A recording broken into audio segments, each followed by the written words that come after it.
Corona वबा मुल्क भर में एक दिन के दौरान 49 अफराद जहाँ भाग 3,557 नए केस सामने आ गए। National command and operation centre के मुताबिक मुल्क भर में गुज़िश्ता 24 घंटों के दौरान मजमूई तौर पर 23,009 कोरोना टेस्ट किए गए। कोरोना वायरस के 3,557 नए केस सामने आए, जिसके बाद मुल्क में कोरोना वायरस के मुतासरीन की कुल तादाद 2,06,508 हो गई। मुल्क भर में कोरोना से मुतासरा 95,400 मरीज सेहतियाब हो गए। पाकिस्तान में कोरोना मुतासरीन की सबसे ज्यादा तादाद सूबा सिंध में है, जहाँ अब तक 80,446 अफराद में कोरोना की तशखीस हुई। 24 घंटों के दौरान मुल्क भर में कोरोना वायरस से मजीद 49 अफराद जाँ बहक, जिसके साथ पाकिस्तान में कोरोना से लुकमा अजल बनने वालों की मजमूई तादाद 4,167 हो गई।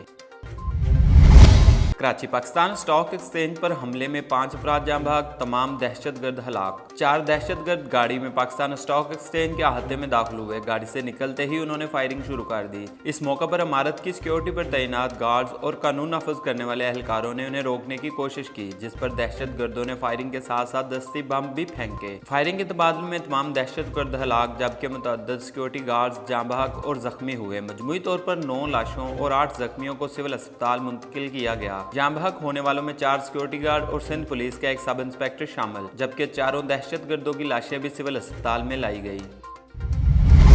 बिलावल भुट्टो जरदारी का कहना है कि बेहतर होगा वज़ीर आज़म खुद को कर्नती न कर लें और कोई काम न करें। Chairman peoples party Bilawal Bhutto ने कौमी असम्बली में इजलास के दौरान इज़हार ख्याल करते हुए कहा कि सारे पाकिस्तान को नजर आ रहा है कि वज़ीर आज़म के लिए 2 ऑप्शन हैं। वज़ीर आज़म माफी मांगे कि उन्होंने मुल्क का बेड़ा गर्क कर दिया। वज़ीर आज़म मईशियत तबाह करने का एतराफ़ करे, या तो वज़ीर आज़म साहब को साथ लेकर और मुल्क की बेहतरी के लिए काम करे, और दूसरा ऑप्शन ये है कि इस्तीफा दे और घर जाएं, किसी काबिल बंदे को आने दे। बिलावल भुट्टो जरदारी ने कहा, बजट पास होने से कबल ही अवाम पर पेट्रोल बम गिराया गया। ये वापस अपने हलकों में कैसे जाएंगे और अवाम को क्या मुंह दिखाएंगे।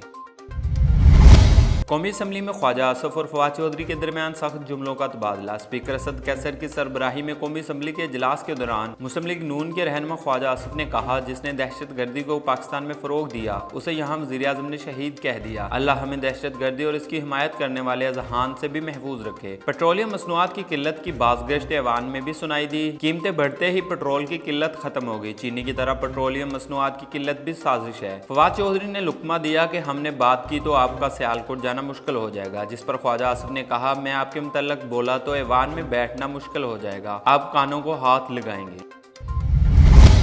रूस ने अमरीकी फौजियों को कत्ल करने के लिए तालिबान को मुआवजा दिया। अमरीकी मीडिया मशहूर अमरीकी अखबार न्यूयॉर्क टाइम्स में शाया होने वाले 2 खबरों में दावा किया गया है कि रूस ने अफगानिस्तान में तैनात अमरीकी और दूसरे इत्तेहादी फौजियों को कत्ल करने के लिए तालिबान को खुफिया तौर पर भारी मुआवजा दिया, जबकि इस बारे में अमरीकी कमांडोज और जासूसों ने जनवरी ही में अपने हकाम बाला को आगाह कर दिया था। इस साल मार्च में अमरीकी इंटेलिजेंस एजेंसियों ने भी डोनाल्ड ट्रंप को इस बारे में ब्रीफिंग दी थी, जिसमें रूस के खिलाफ पाबंदियों और सफारती सतह पर एहतजाज जैसी तजावीज़ भी दी गई, लेकिन अमरीकी सदर ने यह बात मानने से इनकार कर दिया।